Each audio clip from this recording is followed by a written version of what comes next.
Hello friends, welcome to my channel Bundelkhand boutique में आप सबका स्वागत है। ये हमने पैंट की मोहरी ली हुई है जिसमें हम कटवर्क डिज़ाइन डालेंगे।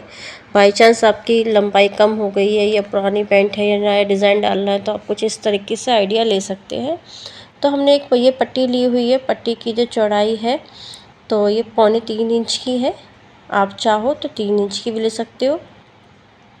तो जितने छोटे बनाना होंगे चौड़ाई उतनी कम होगी डिज़ाइन, और जितना बड़ा बनाना होगा तो चौड़ाई ज़्यादा होगी। पर ठीक है, तो 3 की चौड़ाई ली है तो 3 की हम लेंगे लंबाई और इस तरीके से लेके कटिंग कर देंगे। अगर 3.25 की चौड़ाई होगी तो हमें 3.25 की लंबाई लेनी है।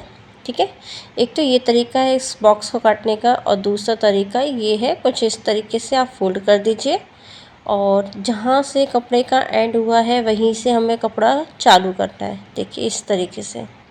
ये दोनों तरीके मैंने आपको बता दिए हैं, तो आप इन दोनों में से किसी भी तरीके से बना सकते हो। ये सबसे सिंपल तरीका बता रही हूँ। और ये देखिए काफ़ी सारे मैंने ये डिज़ाइन कट कर लिए हैं। ठीक है, कटवर्क वाले डिज़ाइन काफ़ी तरीके के बनते हैं। स्क्वायर भी बनते हैं, त्रिकोण भी बनते हैं, चौकोर भी बनते हैं। बहुत सारे डिज़ाइन होते हैं जो इस टाइप से बनते हैं। तो सबसे सिंपल है शेप बनाने में, वो मैं शेप आज आपको बता रही हूँ जिससे कोई झंझट नहीं है।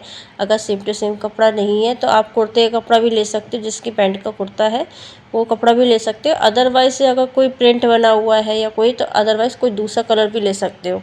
ठीक है, अब ये देखिए मैं किस तरीके से इसको फोल्ड करूँगी। सीधा उल्टा चेक करना है आपको कपड़े के ऊपर, और कुछ एक कोने से दूसरा कोना मिलाना है। मिलाने के बाद फिर दूसरा कोना मतलब क्रॉस में फोल्ड करना है। ठीक है, आप ये देख रहे होंगे कि किस तरह से मैंने आपको शायद हो सकता है मैं बोलते समय आपको नहीं समझ में आ रहा हो, पर आप वीडियो जब अगर गौर से देखोगे तो टोटल समझ में आएगा। और ये देखिए मैंने सिलाई कर दी है, किस तरह से फोल्ड किया है। बस इस तरीके से आप फोल्ड करते जाइए और एक के पीछे एक ये पट्टियाँ लगाते चले जाइए, एक कॉर्नर टाइप की।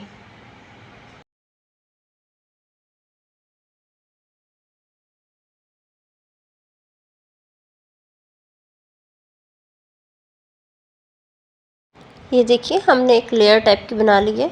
अब इसको हम सीधा कर लेंगे, और सीधा करने के बाद जो एक्स्ट्रा मार्जिन है इस डिज़ाइन के अंदर उसको भी हम कट कर लेंगे।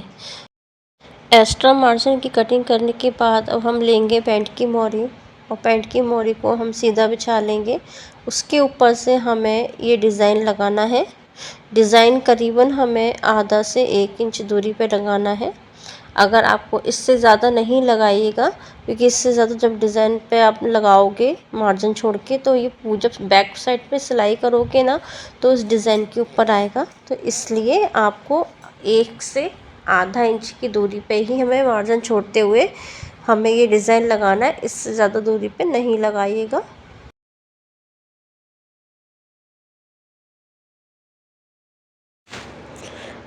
ये सिलाई कंप्लीट करने के बाद जिस तरीके से हम कपड़े की मोहरी फोल्ड करते हैं, जैसे कुर्ते के चाक बनाते हैं, इस तरीके से हमें फोल्ड करना है। और जहाँ से हमने सिलाई लगाई थी इसको अंडरग्राउंड करना है। कुल मिला के हमें किनारी ऐसे फोल्ड करनी है कि जो डिज़ाइन है वो अंडरग्राउंड सिलाई के साथ कंप्लीट हो।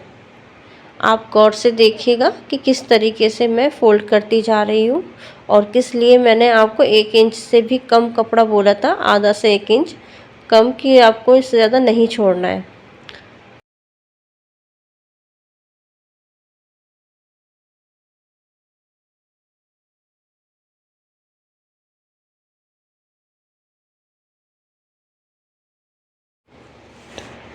अब सेकंड सिलाई भी कंप्लीट करने के बाद कपड़े को हम फोल्ड करेंगे, और फोल्ड करने के बाद कुछ 2 पॉइंट दूरी पर हमें सिलाई करनी है। या आप पैंट के तरफ उल्टे साइड भी करके और सिलाई कर सकते हैं, जिस तरीके से जो हमने 2 पॉइंट की जो किनारी बनी थी वो किनारी दब जाए, बाहर की तरफ नहीं आए, और ये जो डिज़ाइन कटवर्क का बनाया है ये ऊपर की तरफ ना हो। इसलिए हम डिज़ाइन के ऊपर इसके ऊपर में सिलाई लगाना ज़रूरी है। तो ये सिलाई भी हमारी कंप्लीट हो चुकी है, साथ में हमारा ये डिज़ाइन भी कंप्लीट हो चुका है। अब इसके ऊपर हमें साइड से फिटिंग का निशान लगाना है। तो दोनों पैंट को तैयार करने के बाद हम साइड की फिटिंग का निशान लगा लेंगे।